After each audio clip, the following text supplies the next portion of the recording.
Lamdam asina sanna-khotnabagi lamda ngashidi mapham ama chaona kanba ngamli Makhal kayagi masannasingda sannaroi kayana malem sinba thungna lamdam asibu masak takli Masannasing asigi manungda football masanna asisu yamna masak naiba masanna ama oiri ngasi malemgi yangna sangsilakliba saukhat khongjel asina maram oiraga sanabung kaya mangsilakli sanabung singda saukhat thaurangi mingda project kaya sagalakpana tungdadi sanabung leiraklaroidra haibagi mipaiba leitaba nate afaba sannaroi puthokpa ngamlaroidra haibagi achauba wahang amasu lakli Bharat ki manungdasu iramdam Manipur asi sanna-khotnabagi lamda powerhouse amani haina lauthokhiba leikrabani ngashidi lamdam asigi masak thokpa Indian footballer Moirangthem Gauramangi amadi Karan Huidrom anina punna lamdam asida football masanna asibu saukhat hannaba hotnabada achauba contribution ama tauri haiba yai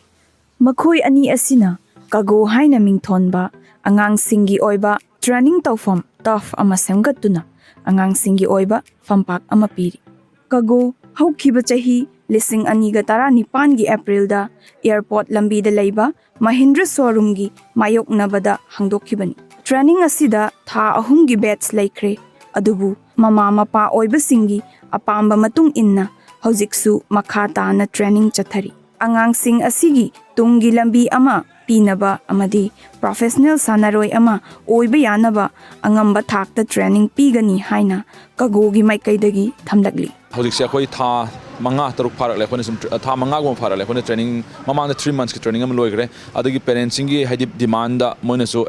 am encourage to be parents am support to be first day of the session da gem hoj pawdum moi mama am yauri moi parents singi aduna moina makha chathana ba tawse haibadagi akhoi so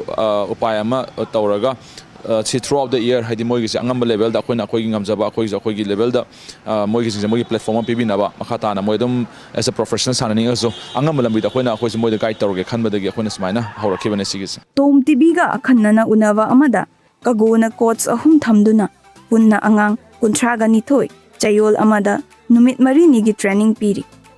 piri ba angang sing asi kanglup ahum thokna haibadi chahi nipan gi taragi amadi tarani thoi gi makha haina khaidokli Kagoda sanaba yawhaningba adubu matam fangdaba amadi lampak pikpana mama mapa oiva singi apamba matung inna khongman atom leirakta leiba SWC ground da lakadawriba March 10 dagi under 13 amadi under 15 gi training piba haugadawri ground se sidi akhoi macha angang macha singi di very haidi perfect like size were adurgo so angang under 13 under 15 gi parents singa akhoi inquiry lakpa kamai to noi gi se akhoi so sanaba yawning adurgo so akhoi na di ground yam chawbu na taba ade akhoi so matam leitabani na haidi ba se akhoi na pura loina maki accommodate to buding amdabani na hauji se akhoi na khongman gi akhoi YWC ground gi sida la SWC ground gi sida laiba March ki tang tara dagi akhoi na target to that 10 March ki se sida gi akhoi na numis dagi akhoi gi under 13 amada under 15 gi angang akhoi na yam ningde kain hoiga de quality to some